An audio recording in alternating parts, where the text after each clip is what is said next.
चाहते हैं कि रामनिवास जी का माला पहना करके स्वागत सम्मान करें। करण सिंह जी, आप छात्र संघ के पूर्व अध्यक्ष हैं हिंडौन सिटी के और अच्छे समाज सेवी में आपका नाम शुमार है, श्री करण सिंह राजौरा। देखो भाई साहब, पहले मैं रामनिवास जी से आग्रह करूंगा कि इस परियोजना के बारे में और कल की जो तैयारियां हैं किसान संघर्ष समिति की, उसके बारे में पत्रकारों को जानकारी दें। सभी आ गए।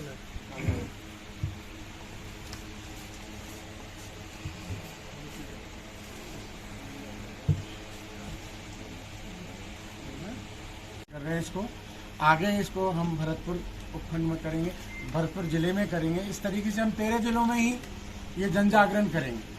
इस जन जागरण से आगे की रणनीति क्या होगी? जन जागरण से आगे की रणनीति ये है कि हम इस महापंचायत को एक बड़ी पंचायत के रूप में करेंगे और जिस समय हम लोगों का जो पंचायत का में इकट्ठे होने वाले किसानों का आंकड़ा 1 लाख या उससे ऊपर पहुंच जाएगा, तब हम सरकार से सीधी वार्तालाप करेंगे। एक सवाल, सरकार आपकी बातों को अगर नहीं सुनती है संवैधानिक तरीके से, तो दूसरे रास्ते भी हो सकते हैं। देखिए, जब संवैधानिक रास्ते की बात की है आपने, हम संवैधानिक रास्ते पर ही जा रहे हैं और हम शांतिपूर्वक लोगों को समझा रहे हैं और ये जन जागरण कर रहे हैं। आगे भी हमारा संवैधानिक ही रहेगा, लेकिन पानी है और पानी का सीधा सा संबंध है आम आदमी से। ये आम आदमी सरकार से ये सवाल करेगा कि अगर हमसे वोट चाहिए तो हमें पानी दीजिए। व्यक्ति कोई भी पार्टी कोई भी हो सकती है, हमें किसी पार्टी से कोई शिकवा गिला नहीं। हमको तो सीधा सा ये है कि जो पार्टी हमें पानी देगी, हम किसान उसके साथ खड़े होंगे। अभी 2 सभाएं कर चुके हैं, कैसा समर्थन मिल रहा है लोगों? हमें अच्छा समर्थन मिल रहा है। पहली सभा की है, दूसरी सभा हम करने जा रहे हैं कल। समर्थन अच्छा है, लेकिन इस वक्त क्या है, शादी विवाह और दूसरे किसानों के कार्य होते हैं कि किसान बेचारा 12 महीने खेती के लिए लगा रहता है। ये 2-3 महीने हैं जो उसके लिए फ्री मिलते हैं, इसमें वो अपने बच्चों की शादी ब्याह भी करते हैं, दूसरे कार्यक्रम करते हैं। तो पहली जो हमने पंचायत की थी, उस दिन पीपल पुण्य थी और पीपल पुण्य अबू साया होता है, बहुत सारे बच्चों की शादी हुई थी। तो वो भीड़ हमारी इतनी नहीं जुटी, लेकिन फिर भी वो हजारों की संख्या में थी और हम उसको अच्छा मानते हैं। देखिए, प्रशासन हमें देख चुका कि हमारी पहली जो सभा हुई थी बहुत शांतिपूर्वक हुई थी। सिर्फ किसान ही उसमें वक्ता थे, हमने दूसरे किसी आदमी को वक्ता नहीं बनाया। तो एक दूसरे के समझने के लिए सभाएं हो रही हैं कि पानी है क्या और ये क्या हो सकता है, हमें कैसे मिल सकता है, बस इस पर चर्चा होती है। तो प्रशासन हमसे खुश है, प्रशासन हमसे नाराज नहीं है और हमें प्रशासन अनुमति देता है इन सभाओं की, लेकिन वो ये देखता है कि भाई आपकी सभा में कोई ऐसी बात ना हो जो न्यायोचित नहीं हो। आप जिस तरह से इस आंदोलन को लेकर गांधीवादी रीति पर चल रहे हैं, क्या ये अंत तक जारी रहेगी? बिल्कुल जारी रहेगी, जब तक पानी नहीं मिलेगा, जब तक जारी रहेगी, जब तक इसको भी कहा कि संवैधानिक दायरे में रहकर ये आंदोलन होगा, जो भी आपका जो मिशन है। लेकिन पानी से जुड़े मुद्दों में देखते हैं इतिहास उठा के, तो जल जंगल जमीन वाला एक आंदोलन हुआ था स्वतंत्रता आंदोलन से पहले, जिसमें काफी हिंसा भी हुई थी। तो ऐसी कोई संभावना है जिसमें यदि सरकार आपकी मांगों को नहीं मानती है तो संवैधानिक दायरे से आप पार जा सकते हैं? देखिए, मैं इसमें स्पष्ट कर दूं कि हमारा शांतिपूर्वक ये आंदोलन नहीं है। शांतिपूर्वक हम किसान भाइयों को ये समझा रहे हैं कि ये परियोजना बड़े बजट की परियोजना है, अतः इसको केंद्र सरकार ही बना सकती है। हम लोगों का ये है कि और दृढ़ विश्वास है, विश्वास ही नहीं दृढ़ विश्वास है कि सरकार, केंद्र सरकार इसको बहुत जल्दी राष्ट्रीय परियोजना घोषित कर देगी। लेकिन ये भी बता दें, जिस प्रकार से आपने पूछा है, अगर सरकार ने इस योजना को नहीं बनाया तो हम 13 जिलों के किसान खुद शांतिपूर्वक गांधीवादी तरीके से इस परियोजना को पूर्ण कर सकते हैं। हम खुद किसान इस परियोजना को बनाएंगे। तो आपका कहना है कि यदि सरकार अपनी तरफ से कोई सहायता नहीं देती है तो किसान खुद इस योजना में आर्थिक सहायता देंगे? जी हाँ, क्योंकि हम किसान को अपने वंश खत्म नहीं करनी, किसान को अपनी जाति खत्म नहीं करनी। किसान को अगर पानी नहीं मिलेगा तो किसान मर जाएगा, इस क्षेत्र में मर जाएगा, तो फिर सरकार कहाँ रहेगी? और सरकार क्या करेगी? चंबल के पानी को लाने के लिए और जब किसान खुद बनाएंगे तो गवर्नमेंट से अनुमति नहीं लेगी। गवर्नमेंट क्या अनुमति, सरकार क्या जनता से खिलाफ जा सकती है? मैं आपसे एक सवाल करता हूँ कि 41% जनसंख्या के खिलाफ सरकार कहाँ जा सकती है? नहीं, तो आपने पता रहे ना कि एमएलओ को चिट्ठियां भेजी हैं, तो जी हाँ, उनका क्या रिएक्ट आया फिर? अभी तक उनका रिएक्ट ये है कि पानी मिलना चाहिए, पॉजिटिव है। ये तो सारी दुनिया के लिए मिलना चाहिए, लेकिन हाँ? एमएलओ के उनकी जिम्मेदारी होने के नाते उन्होंने क्या रिएक्ट? एमएलए के हाथ में कुछ नहीं है इस वक्त, राज्य सरकार के हाथ में है। वो अपना 10% हिस्सा इसके अंतर्गत केंद्र सरकार को देगी, बाकी 90% हिस्सा केंद्र सरकार देगी। चंबल 5 ने जगत प्रोजेक्ट जो था उसको क्यों पीछे छोड़ दिया? उसमें और इसमें क्या अंतर आपको था? क्या वो छोटी परियोजना थी, इससे क्षेत्र के लोगों को लाभ मिल जाता है? बड़ी परियोजना आपको लगता है? वो बिल्कुल छोटी परियोजना थी, उससे सिंचाई जैसी चीज उपलब्ध नहीं हो सकती थी, क्योंकि वो पंपिंग करके पानी को और यहाँ भेजा जाता, और वो पानी इस तरीके से इतना पर्याप्त मात्रा में नहीं था कि करौली जिले को राहत मिल सके। आप जाएंगे मडराइल के पास तो प्रैक्टिकली देखेंगे कि वहाँ 11 कुएं बने हुए हैं, जिनकी स्थिति देखें तो कोई जमीन से 1 फुट ऊपर है, कोई जमीन से 2 फीट ऊपर है, कोई जमीन से 4 फीट ऊपर है। सिर्फ एक कुएं पर काम हो रहा है, जिसमें 4 मोटर काम कर रही है।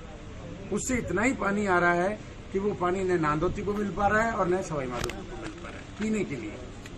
सबके बिल्कुल, क्योंकि ये तो ऐसी धीमी परियोजना है कि वो 11 कुएं पूरे होने में मेरे ख्याल से शायद 11 वर्ष से भी ज्यादा समय लग सकता है।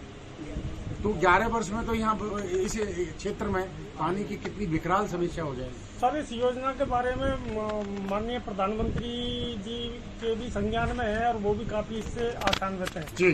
और राज्य सरकार को प्रस्ताव भी भेजा है उन्होंने, लेकिन यहाँ से इन्होंने प्रस्ताव बना के नहीं भेजा है, तो उसका रीजन क्या है? साफ बात ये है कि इस के अंदर हम जाएं तो हमें सिर्फ राजनीति के अलावा कुछ नहीं मिलता। राज्य में कांग्रेस सरकार है, केंद्र में बीजेपी की सरकार है। राज्य सरकार इसका अपना राजनीतिक फायदा उठाना चाहती है, केंद्र सरकार इसका अपना राजनीतिक फायदा उठाना चाह रही है। आगे चुनाव आ रहे हैं और चुनाव का फायदा उठाने के लिए मैं समझता हूं कि इससे बढ़िया किसानों के लिए कोई समय नहीं है कि वो अपनी मांग को उठाएं, और वोट हर पार्टी को चाहिए। शासन में उनको जाना है तो इसकी घोषणा की जाएगी और ये परियोजना घोषणा की बात तो नरेंद्र मोदी जी ने 2019 में जो आम चुनाव हुए थे तो हिंडौन में जो सभा की थी उसमें भी घोषणा की थी, लेकिन अभी तक उसको लागू करने में, उसको इम्प्लीमेंट करने में धरातल पे अभी तक कोई कार्य नहीं किया गया। इसके बारे में केंद्र सरकार का जो डिले हो रहा है तो वो एक तरह से जनता के हाथ में झुंझुने की तरह है, उसको बाजार नहीं करा कोई। देखिए जी कि कर रहे हैं इसको, आगे इसको हम भरतपुर उपखंड में करेंगे, भरतपुर जिले में करेंगे। इस तरीके से हम 13 जिलों में ही ये जन जागरण करेंगे। इस जन जागरण से आगे की रणनीति क्या होगी? जन जागरण से आगे की रणनीति ये है कि हम इस महापंचायत को एक बड़ी पंचायत के रूप में करेंगे, और जिस समय हम लोगों का जो पंचायत का में इकट्ठे होने वाले किसानों का आंकड़ा 1 लाख या उससे ऊपर पहुंच जाएगा, तब हम सरकार से सीधी वार्तालाप करेंगे। एक सवाल, सरकार आपकी बातों को अगर नहीं सुनती है संवैधानिक तरीके से तो दूसरे रास्ते भी हो सकते हैं। देखिए, जब संवैधानिक रास्ते की बात की है आपने, हम संवैधानिक रास्ते पर ही जा रहे हैं और हम शांतिपूर्वक लोगों को समझा रहे हैं और ये जन जागरण कर रहे हैं। आगे भी हमारा संवैधानिक ही रहेगा, लेकिन पानी है और पानी का सीधा सा संबंध है आम आदमी से। ये आम आदमी सरकार से ये सवाल करेगा कि अगर हमसे वोट चाहिए तो हमें पानी दीजिए। व्यक्ति कोई भी पार्टी कोई भी हो सकती है, हमें किसी पार्टी से कोई शिकवा गिला नहीं है। हमको जो सीधा सा ये है कि जो पार्टी हमें पानी देगी, हम किसान उसके साथ खड़े होंगे। अभी 2 सभाएं कर चुके हैं, कैसा समर्थन मिल रहा है लोग? हमें अच्छा समर्थन मिल रहा है। पहली सभा की है, दूसरी सभा हम करने जा रहे हैं कल। समर्थन अच्छा है, लेकिन इस वक्त क्या है, शादी विवाह और दूसरे किसानों के कार्य होते हैं कि किसान बेचारा 12 महीने खेती के लिए लगा रहता है। ये 2-3 महीने हैं जो उसके लिए फ्री मिलते हैं, इसमें वो अपने बच्चों की शादी ब्याह भी करते हैं, दूसरे कार्यक्रम करते हैं। तो पहली जो हमने पंचायत की थी उस दिन पीपल पुण्य की, और पीपल पुण्य अबू साया होता है, बहुत सारे बच्चों की शादी हुई थी। तो वो भीड़ हमारी इतनी नहीं जुटी, लेकिन फिर भी वो हजारों की संख्या में थी और हम उसको अच्छा मानते हैं। बोरवेलों से पानी लेने लगे, खेती महंगी होती चली गई और किसान की रीढ़ टूटती चली गई या सर, छूटती आपसे चली एक प्रश्न है जी। ईआरसीपी का जो मामला चल रहा है, सभी विभिन्न संगठन अलग अलग काम कर रहे हैं इस पर। देखिए साहब, मेरा प्रश्न पूछूं जी, आपका सीधे तौर पर यह आरोप है कि आप चुनाव के लिए ईआरसीपी का मुद्दा आपने उठाया। देखो मेरा ये कहना है सर कि मैं एक उद्योगपति के रूप में हूँ। मेरा कार्य है जो एक बिजनेस का है। फिलहाल मैं टोडा बीम बेल्ट में सोप स्टोन माइंस का काम मेरी कंपनी कर रही है। वहाँ पर मेरा जाना आना रहा है। चूंकि मैं इसी क्षेत्र का हूँ, इसी मीना जनजाति से हूँ, लोगों ने मुझे एक बढ़ा करके एक बात पैदा कर दी कि साहब आप चुनाव लड़े। तो मेरा यही था कि मैं टोडा बीम स्तर पर चलो लोगों के लिए कुछ करूं, और वहाँ मैं बहुत कर रहा हूँ। 4-5 साल से मैं विभिन्न कार्य जनता के हित में कर रहा हूँ। उसके बाद लोगों ने चुनाव लड़वा दिया। मैंने प्रधान का चुनाव लड़ा, जहाँ पर मैं 2 वोटों से पराजित हुआ। कोई नहीं, अभी तक मैंने ना कोई चुनाव लड़ने का मन ठाना है, ना मैं किसी पार्टी से संबंधित हूँ, और ना ही मेरा ऐसा मकसद है कि साहब इसका फायदा लेकर के मैं कोई चुनाव लड़ूं। मैं ये घोषणा करता हूँ आप लोगों के मध्य में कि अगर पानी मिलता है इन 13 जिलों को और किसान सरसब्ज होता है, मैं जिंदगी में कभी चुनाव नहीं लड़ूंगा। क्योंकि सबसे बड़ी बात है, ये सबसे बड़ा चुनाव कि यह परियोजना पूरी हो और पश्चिमी राजस्थान की तरह पूर्वी राजस्थान सरसब्ज हो। इससे अच्छी कोई बात नहीं हो सकती। चुनाव लड़कर के एक एमएलए क्या करता है, अपनी एक कॉन्स्टिट्यूंसी का भला कर सकता है, उसका विकास कर सकता है, अगर उसकी रीति नीति सही हो तो। और ये एक ऐसा प्रोजेक्ट है, जिस प्रोजेक्ट को सरकार लागू कर देती है तो बेचारा गरीब, उसके पास भूमि नहीं है, तो वो भूमि वाले के अपनी साझेदारी करके पैदा कर सकता है, अपने बच्चों का पालन पोषण कर सकता है। मैं समझता हूँ कि इससे ज्यादा भले का कोई कार्य नहीं हो सकता। सभी लोगों को एकजुट कर पाएंगे आप? विभिन्न संगठन काम कर रहे हैं इसको लेकर। देखिए, जितने संगठन काम कर रहे हैं, जितने संगठन काम कर रहे हैं, इसमें मैं नहीं कहता कि वो राजनीतिक दृष्टिकोण से कर रहे हैं या वो सिर्फ पानी के दृष्टिकोण से कर रहे हैं, लेकिन हम सबका मकसद एक ही है कि राजस्थान में ये नहर परियोजना लागू हो। चाहे वो मेरे द्वारा हो, मेरे संगठन के द्वारा जारी हो, चाहे वो उनके द्वारा लागू हो, मैं उस दिन बहुत खुश होऊंगा जब ये परियोजना लागू होगी। आपकी तरफ से जन जागरण अभियान चलाया जा रहा है। जी हाँ, शासन प्रशासन की तरफ से क्या उम्मीद अभी तक? जन जागरण अभियान चलाया जा रहा है, उसमें हमारा यही है कि हम छोटे ग्रुपों में भी रोज इस बात को समझाते हैं। कहीं भी कोई उनका किसानों का आयोजन प्रयोजन, जैसे उनके लोकगीत हैं, भजन कीर्तन हैं, या उनके और प्रोग्राम हैं, उन प्रोग्रामों में हमें बुलाया जाता है, हम जाते हैं और वहाँ सिर्फ हम इसी बात को समझाते हैं। ज्यादातर किसानों में एक भ्रम पैदा है कि वो पूर्ववर्ती जो चंबल प्रोजेक्ट्स हैं, पांचना जगरबान या वो चंबल और पेयजल व्यवस्था है जैसे सवाई माधोपुर और नांदोती, उसको समझते हैं। इस प्रोजेक्ट को भी उसी से जोड़ करके समझते हैं। अरे यार क्या है, कुछ होता तो है नहीं है, पानी आया था। सरकार की तरफ से क्या कोई आश्वासन मिले हैं अभी तक, ये बताएं। सरकार की तरफ से आश्वासन की बात यह है कि हम सरकार के पास अभी गए ही नहीं। हमने सिर्फ कलेक्टर के माध्यम से प्रधानमंत्री जी को ज्ञापन दिया है और सभी एमएलए हैं राजस्थान के 200, उनको हम लोगों ने चिट्ठी भेजी है चंबल की, और उस चिट्ठी से उनको अवगत कराया है कि ये परियोजना आप लागू करें। हम आगे हमारे जो और राजनीतिक नेता हैं उनको प्रतिवेदन देंगे, उनको ज्ञापन दे करके उनको अवेयर करेंगे और फिर सीधी हम बात करेंगे। मेरा एक सवाल आप और है। प्रदेश की आधी आबादी के लिए पानी की समस्या को लेकर लड़ रहे हैं, जन जागरण चला रहे हैं।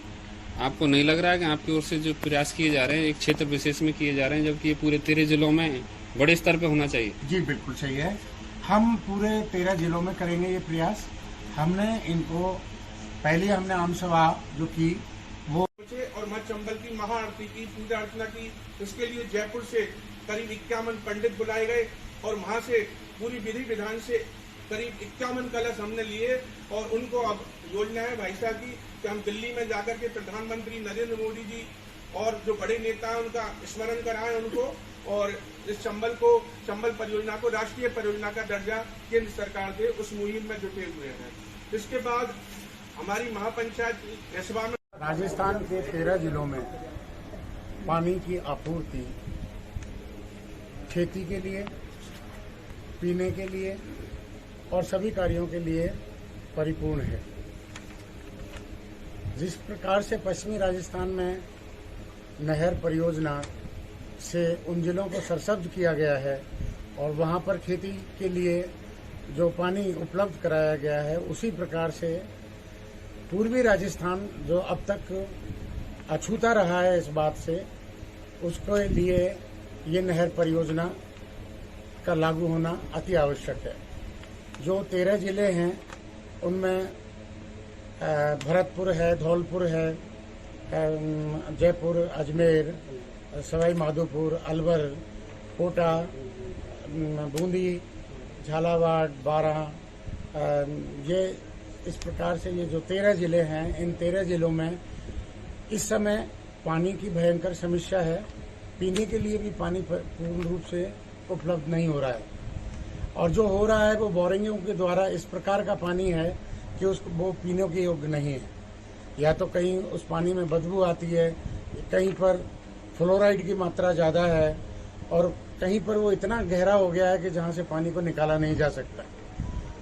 ये परियोजना पूर्ववर्ती परियोजना जैसे कि चंबल से पेयजल व्यवस्था सवाई माधोपुर और नादौती के लिए की गई, या पांचना और जगर बांध के लिए जो प्रोजेक्ट है उससे हट करके है और ये संपूर्ण कार्यों के लिए पूर्ण रूपेण इन जिलों के लिए है। चंबल नदी और उसकी सहायक नदियों से जो पानी ओवरफ्लो होकर के बेकार में व्यर्थ में बह जाता है, उस पानी को काम में लेना इस परियोजना का उद्देश्य है। दूसरी बात कि सिर्फ खेतीबाड़ी ही नहीं, पूर्वी राजस्थान में सारे उद्योग धंधे और दूसरे जो कार्य हैं वो सारे ठप है। न तो यहाँ कोई रोजगार के साधन है और न ही किसी प्रकार के इस तरीके से कोई परियोजनाएं हैं जैसे कि चीनी मिल है या पेपर मिल है या और कुछ है, क्योंकि उसके लिए रॉ मटेरियल यहाँ उपलब्ध नहीं है और रॉ मटेरियल उपलब्ध होता है जल संसाधन से। अतः यह घोषणा जो इस पूर्वी राजस्थान नहर परियोजना के लिए की गई, उस नहर योजना के ही परिप्रेक्ष्य में ये है कि ये राज्य सरकार के द्वारा घोषित हुई। राज्य सरकार ने इसका बजट का जो आकलन किया वो लगभग 48,000 करोड़ रुपए का था। अब ये धीरे धीरे ये और भी बढ़ती जा रही है क्योंकि ये 2016 की बातें हैं। उस वक्त मुख्यमंत्री बीजेपी की श्रीमती वसुंधरा जी थी। तब ये प्रोजेक्ट तैयार किया गया था और केंद्र के पास भेजा था। तकनीकी इसकी जांच पड़ताल हुई, उसके बाद में सरकार बदल गई। वर्तमान में यह स्थिति है कि इस परियोजना को केंद्र परियोजना में परिवर्तित करना है। राजस्थान नहर परियोजना को केंद्रीय नहर परियोजना में बदलना है और केंद्र सरकार इसकी लागत उठाए, जिससे कि ये परियोजना पूर्ण हो सके। हमारा मिशन है कि हम किसानों को जागृत करें और किसानों को जागृत करके उनको एकजुट करें, सरकार के सामने आवाज उठाएं कि ये हमारी जो योजना है इसको राष्ट्रीय योजना घोषित करें, जिससे कि इन 13 जिलों के लोगों को का जीवन यापन हो सके। वास्तविक स्थिति ये है कि अगर 4-5 साल के अंतर्गत पानी की कोई अन्य व्यवस्थाएं नहीं की गई तो पेयजल से ही लोगों का जीवन समाप्त हो जाएगा। और हमारी सरकार से ये मांग है, सरकार कोई भी हो, हम ये गैर राजनीतिक संगठन है, कांग्रेस की सरकार हो चाहे बीजेपी की सरकार हो, हमारे लिए सभी सरकारें एक हैं। हम सिर्फ उनसे पानी चाहते हैं और जब ये पानी नहीं मिल जाएगा तो वोटर भी मिल जाएंगे सरकार को, अंततः ये वोटर ही समाप्त हो जाएंगे तो कौन वोट देगा। तो हमारा ऐसा कहना है और मानना है कि इससे आने वाले जीवन में सदैव के लिए ये समस्या दूर हो जाएगी पानी की। राजस्थान में सिर्फ एकमात्र नदी है चंबल, जो 12 महीने बहती है और इससे पानी लिया जा सकता है। साथ साथ ये भी इसके लिए है कि चंबल एकमात्र ऐसी नदी है जो पहले मैं रामनिवास जी से आग्रह करूंगा कि इस परियोजना के बारे में और कल की जो तैयारियां हैं किसान संघर्ष समिति की, उसके बारे में पत्रकारों को जानकारी दें।